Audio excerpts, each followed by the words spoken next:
اللهم صل على سيدنا شفيعنا حبيبنا مولانا محمد وبارك وسلم صلاة وسلام عليك يا رسول الله صلى الله تعالى عليه وسلم. على لها ثمانية معان. علا کے 8 معانی ہیں. علا 8 معانی میں استعمال ہوتا ہے. بند کر دیں. اگر آپ کو لگ رہا ہے کہ ریکارڈنگ صاف نہیں آئے گی تو بند کر دیں. اے سی مگر چالو نہیں ہوگی. علا کے 8 معانی ہیں اور یہ 7واں حرف جر ہے. حروف جارہ ٹوٹل کتنے بیان کیے انہوں نے؟ 20 میں 7واں حرف جر علا ہے. اس کو علی مت پڑھنا، یہ علا ہے. نمبر 1 الاستعلاء. پہلا معنی استعلاء کا ہے. یہ استعلاء کے لیے آتا ہے، فوقیت کو بیان کرتا ہے. کیا بیان کرتا ہے؟ فوقیت کو بیان کرتا ہے، یعنی جس پر یہ داخل ہوتا ہے اس پر کسی چیز کے بلند ہونے کو بیان کرتا ہے. جس پر یہ داخل ہوتا ہے یعنی اس بات کو بیان کرتا ہے کہ اس کے مدخول پر کچھ ہے، اس کے مدخول کے اوپر کچھ ہے، اب وہ چاہے حقیقتاً ہو چاہے مجازاً ہو. حقیقتاً کانا، چاہے استعلاء حقیقی ہو، کقولہ تعالی، جیسے اللہ تعالیٰ کا فرمان ہے وَعَلَيْهَا وَعَلَى الْفُلْكِ تُحْمَلُونَ سورہ مومنون آیت نمبر 22. ان پر اور کشتیوں پر تمہیں سوار کیا جاتا ہے، تمہیں اٹھایا جاتا ہے، یعنی سوار کیا جاتا ہے. کن پر؟ علی الفلک، یہ تو موجود ہے یہاں پر. وَعَلَيْهَا میں ہا کا مرجع. اس آیت کریمہ سے پہلے جانوروں کا اللہ نے ذکر فرمایا ہے. کن کا؟ جانوروں کا. تو وہی جانور. علیہا میں ہا کا مرجع جانور، کہ جانوروں پر اور کشتیوں پر تم سوار ہوتے ہو، تمہیں سوار کیا جاتا ہے. یہاں دیکھیے یہ حقیقی استعلاء ہے کہ حقیقتاً لوگ کشتیوں کے اوپر بیٹھتے ہیں، حقیقتاً لوگ جانوروں کے اوپر بیٹھتے ہیں. یہ استعلاء حقیقی ہے. او مجازاً، یا استعلاء بطور مجاز ہو، کقولہ تعالی، جیسے اللہ تعالیٰ کے قول ہے افضلنا بعضهم علی بعض، اور ہم نے ان میں سے بعض کو بعض پر فضیلت دی ہے، بعض کو بعض کے اوپر رکھا ہے.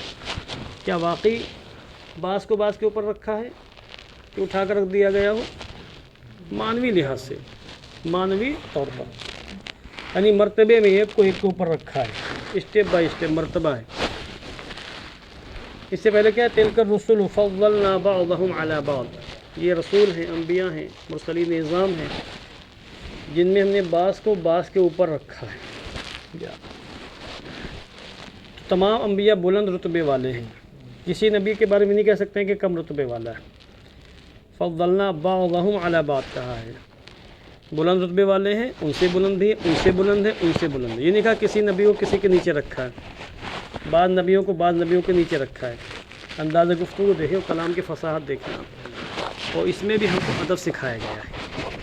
ہم اپنے جملوں میں یہ نہ کہیں کہ فلاں فلاں نبی کا درجہ کم ہے، اس کا مقام کم ہے، بلکہ ہر نبی کا مقام بلند ہے. اور جس نبی کا نام لیں کہ اس نبی سے فلاں نبی کا مقام بلند ہے. سمجھے آپ؟ یہ ایک ادب و احترام کا معاملہ ہوتا ہے. بہرحال فضلنا بعضهم علی بعض، یہاں ضاد ہے، ضاد فضلنا. اب بتاؤ پوری کائنات میں عرب افضل ہیں، اور عرب میں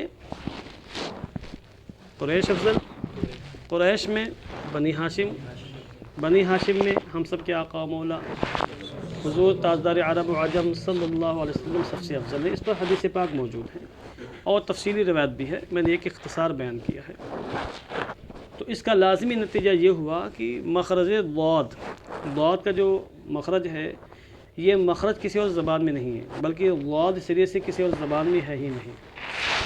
سمجھے آپ؟ سب سے اچھے، سب سے عمدہ، سب سے شاندار اور سب سے بہتر طریقے پر ضاد کو اس کے مخرج سے ادا کرنے والی اگر کوئی ذات ہے تو ہم سب کے آقا دو عالم نور مجسم علیہ الصلوۃ والسلام کی ذات گرامی ہے. اس کو لکھا باقاعدہ، یہ تو عقیدے کی بات ہے.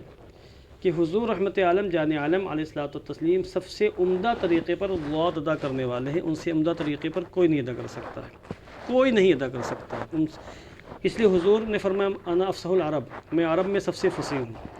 بار روایتوں میں آیا کہ سب سے فصیح اللہ عز و جل کا کلام ہے، اللہ تبارک و تعالیٰ کے بعد میرا کلام سب سے فصیح ہے۔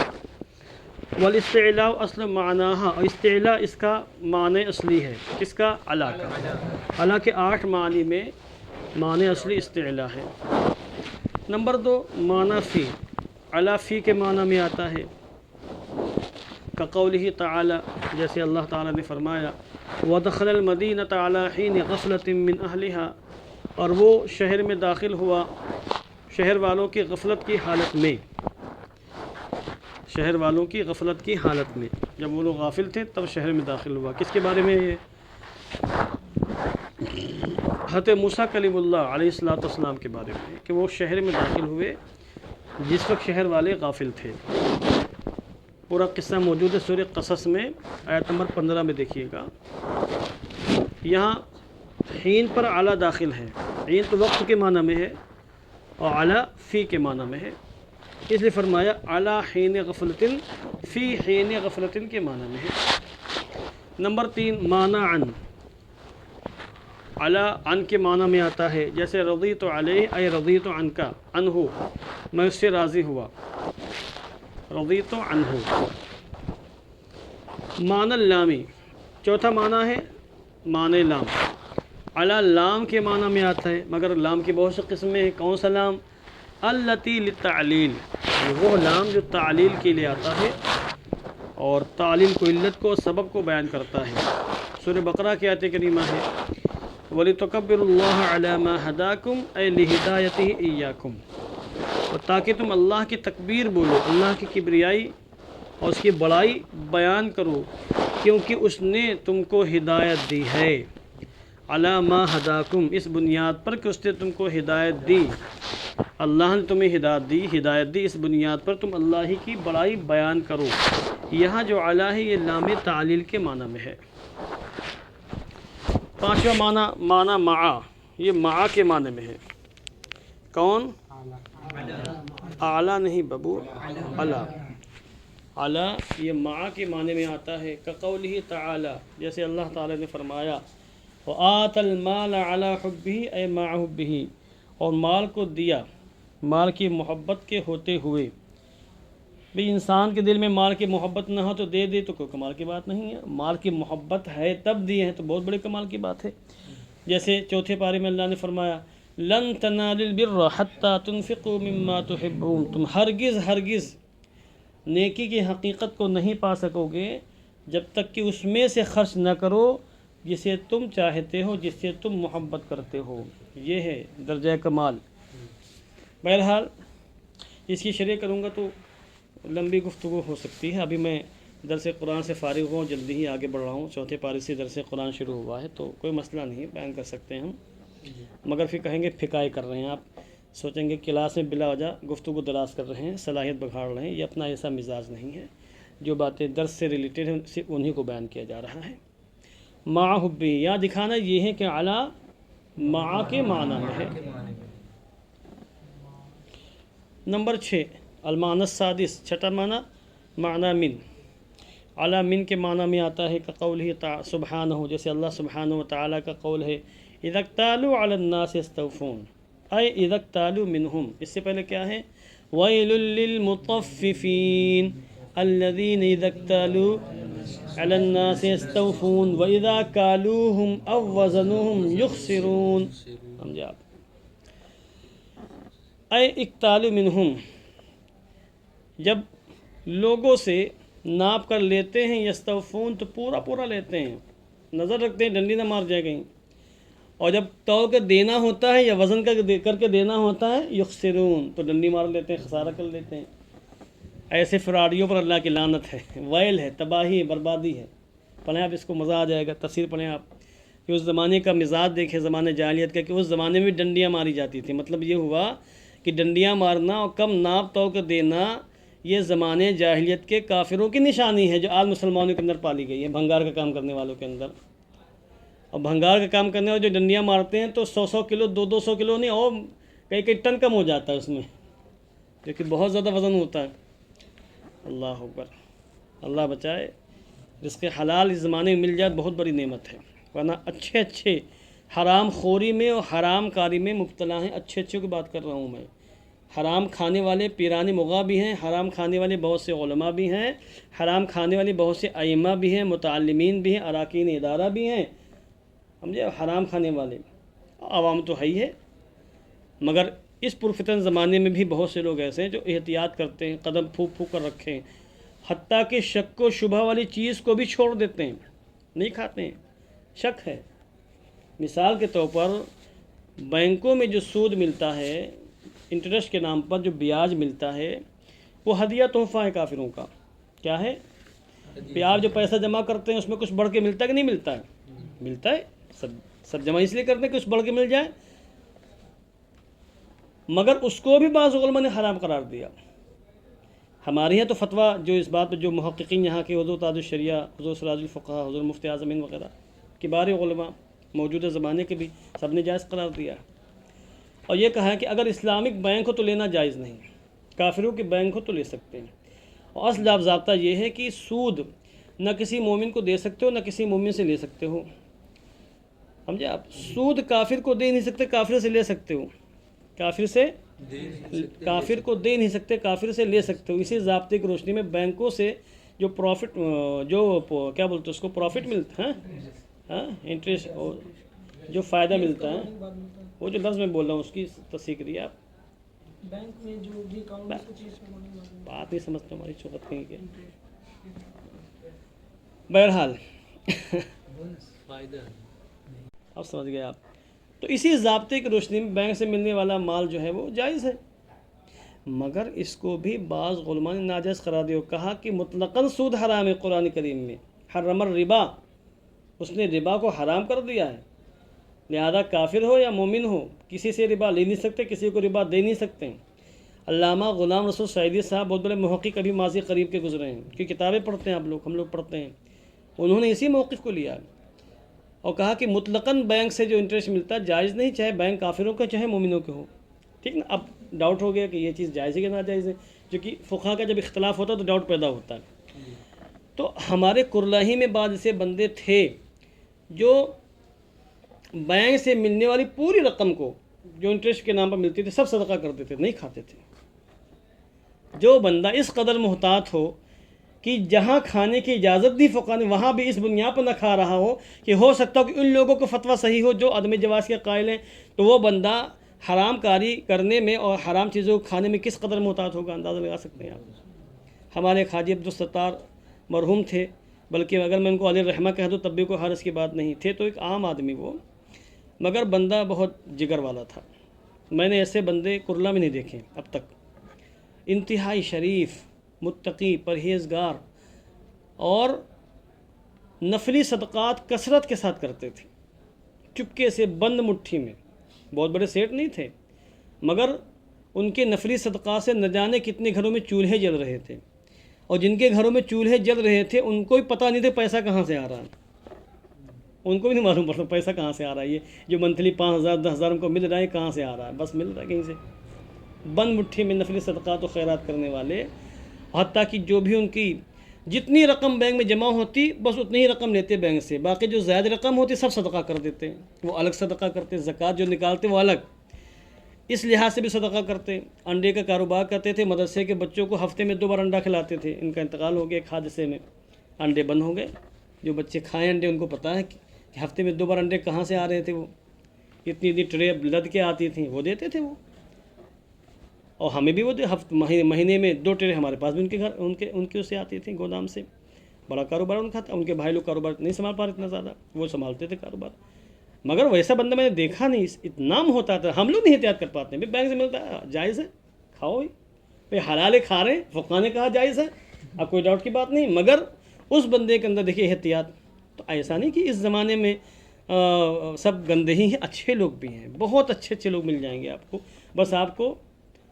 تلاش کرنا پڑے گا۔ بہرحال وہ دوسری بات آ گئی یہ آیت کریمہ کی تفسیر پڑھیے گا آپ، کیسے لتاڑا ہے قرآن کریم نے اور کیسے لان تان کیے ایسے لوگوں پر کہ جب لینے کی باری آتی ہے تو پورا پورا وصول کرتے ہیں، اور جب دینے کی باری آتی ہے تو ڈنڈیاں مار دیتے ہیں۔ اتنے بے غیرت لوگ ہیں، آج بھی ایسے ہی ہیں۔ اللہ اکبر، پڑھی درود شریف، اللہم صلی علی سلام علیکم یا رسول اللہ۔ اس لیے آپ کو نصیحت کر رہا ہوں کہ بھوکے مر جانا گوارا کر لینا، مگر حرام لقمہ حلق سے اترنے نہ پائے۔ ایک بار بھی اگر گیا تو وہ جگہ بنا لے گا۔ جو شخص یہ سارے تھوڑے ہی سے کھا لے، تھوڑا کھاتے کھاتے پھر زیادہ کھاتا ہے، ایک بار اگر گیا تو پھر جگہ بنا لے گا اور اندر دل میں ایک سیاہ نقطہ پیدا ہی ہو جائے گا۔ توبہ اللہ کر لی تو ٹھیک ہے، وہ نقطہ ختم ہو جائے گا، اور نہیں کیا پھر مزید کھاتا گیا، پھر مکمل دل سیاہ ہو جائے گا۔ پھر ایک وقت وہ آئے گا کہ حرام خوری کو حرام خوری سمجھے گا نہیں، وہ مزے لے لے، پہلے تو کراہتے ہوئے کھائے گا، یار غلط ہے چلو اللہ معاف کر دے گا، ناپسند کرتے ہوئے کھائے گا پہلے، پھر آگے چل کے چٹخارے لے لے کر مزے لے کر کھائے گا۔ اس کا تصور، اس کے دماغ میں بات آئے گی ہی نہیں کہ ہم حرام چیز کھا رہے ہیں، کیونکہ عادت پڑ گئی ہے، لت پڑ گئی ہے۔ یہیں سے انسان مرتد ہو جاتا ہے، جب حرام چیز کو، جو حرام قطعی ہے، جس کے حلال ہونے کی کوئی گنجائش نہیں ہے، اس کو چٹخارے لے کے کھا رہا ہو، حلال سمجھ کے کھا رہا ہو، تو انسان کیا ہو جائے گا؟ مرتد ہو جائے گا، کافر ہو گیا، اب مخلد فی النار، ہمیشہ جہنم میں رہے گا۔ اس کی ابتدا یہیں سے ہوتی ہے۔ اس لیے اپنے آپ کو پابند بنائیں کہ حلال ہی کھانا، اور گھر میں بھی نظر رکھیں کہ ہمارے ماں باپ کہاں سے پیسہ لے کے آ رہے ہیں، نظر رکھیں آپ۔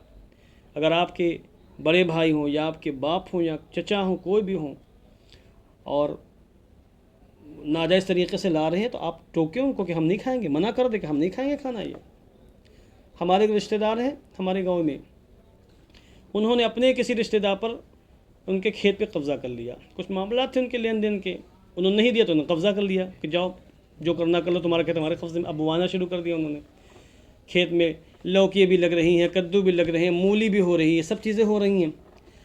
تو چونکہ پڑوسی ہی میں ہے، بالکل پاس ہی میں مکان کا، تو ہمارے گھر کچھ بھیجنے لگے جا کر سامان وہاں سے کھیت کا۔ اب ہمارے امی کو اتنا پتہ نہیں، بوڑھی ہیں ہماری۔ اب میں ایک بار گھر میں گیا تو دیکھا کہ وہ سامان آیا ان کے گھر سے کچھ، ہم نے کہا یہ سامان کہاں سے آیا؟ تو بولے ارے وہ بھجوایا انہوں نے۔ ہم نے کہا پوچھیے کون سے کھیت کا ہے، یہ خرید کے بھجوایا تو ٹھیک ہے، مگر اسی کھیت کا اگر تو نہیں کھائیں گے واپس کریے ان کو، اور ان سے کہہ دیں کہ ہمارے گھر میں دوبارہ نہ لا کے دیں۔ قبضہ تم نے کیا، غبن تم کر رہے ہو، فرار تم کر رہے ہیں، تمہارا جو بھی میٹر ہم سے کیا مطلب، تم نے زمین پہ قبضہ کیوں کیا، اور قبضہ کر کے بوا رہے ہو، بانٹ رہے ہو دنیا بھر والوں کو، یہ جائز نہیں ایسا کرنا۔ نہیں کھایا ہم لوگوں نے، واپس کر دیا۔ ہمارے علاقے میں بہت سے روافظ ہیں، قربانی کرواتے ہیں تو گوشت بھجواتے ہیں۔ اب کیا پرانے زمانے سے چلا آ رہا ہے، تو وہ اپنے یہاں بیچتے ہیں، سنیوں کے بھی بیچ دیتے ہیں، تو وہ بوٹیاں گھر میں الگ رکھی جاتی ہیں، جو بوٹیاں آتی ہیں۔ اب رعایتاً نہیں منع کر پاتے گھر والے، ایک زمانے سے دے رہے ہیں، اور وہ بوٹیاں پھینک دی جاتی ہیں، کتوں تو کھلا دی جاتی، کیا کرے، کسی مسلمان کو دے بھی نہیں سکتے بھی، ہماری نظر میں تو مرتد کا گوشت ہے وہ۔ مسئلہ یہی ہے کہ کوئی وہابی دیوبندی یا کوئی بھی شخص جو مرتد ہیں، ان کے گھر سے اگر گوشت آ رہا ہے تو نہیں کھا سکتے آپ، اور کسی مسلمان کو دے بھی نہیں سکتے ہیں آپ، پھر کیا کریں گے؟ کتوں کو کھلائیے اور بلیوں کو کھلائیے، آپ ان کو کھلا سکتے، وہ مکلف نہیں ہے۔ اگر وہ مکلف ہوتے احکام شرع، ان کو بھی نہیں کھلا سکتے تھے آپ، پھر مکلف نہیں ہے، لہذا وہ چٹخارے لے کے کھا سکتے ہیں، کوئی مسئلہ نہیں ہے۔ بہرحال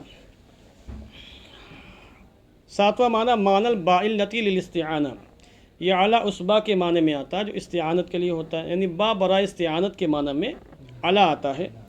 جیسے رمیت علی القوس، اے رمیتو مت پڑھنا ہے اس کو، رمیتو، رما یرمی باب ضربہ سے، مستعینا بہا، اے مستعینا بالقوس، قوس چونکہ مؤنث استعمال اس لیے بہا آیا ہے، یعنی میں نے قوس کی مدد سے پھینکا۔ قوس کسے کہتے ہیں؟ کمان، کمان کی مدد سے پھینکا۔ فَكَانَ قَابَ قَوْسَيْنِ أَوْ أَدْنَىٰ، اب آپ قوس کا معنی ذہن میں رکھو، قاب قوسین کا معنی ذہن میں رکھو گے تو آپ کو اندازہ ہوگا کہ اللہ نے کیا فرمایا ہے۔ اور اگلی مثال ارکب، اچھا ارکب یا ارکب، راپور ہوگی یا باریک ہوگی؟ راپور ہوگی کہہ رہی ہیں ابو بکر، یہ کہہ رہی پر ہوگی، کون؟ آدھے لوگ پر کہہ رہے ہیں، آدھے لوگ باریک۔ اب آپ تفتیش تحقیق کر کے آنا۔